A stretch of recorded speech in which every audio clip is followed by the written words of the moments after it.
বিসমিল্লাহির রহমানির রহিম। চাঁপাইনবাবগঞ্জের ইতিহাস ঐতিহ্যকে তুলে ধরার জন্য আমি আবু সুফিয়ান আপনাদের মাঝে চলে আসলাম।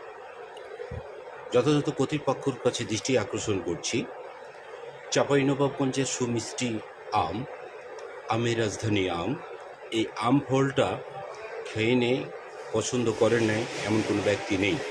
আর এই চাঁপাইনবাবগঞ্জের আম 64 জেলায় একটা সুনাম আছে। তাই বিশেষ করে কর্তৃপক্ষের প্রতি আমার বিনীত আবেদন যে দিন দিন যেভাবে আম ফলটা বিলীন হয়ে যাচ্ছে, চাষিদের আম ফল চাষ করার পরে তাদের তুলনা অনুযায়ী চাষের যে খরচা, সেই খরচা আম চাষ করে পাচ্ছে না। আমের প্রজাতন বা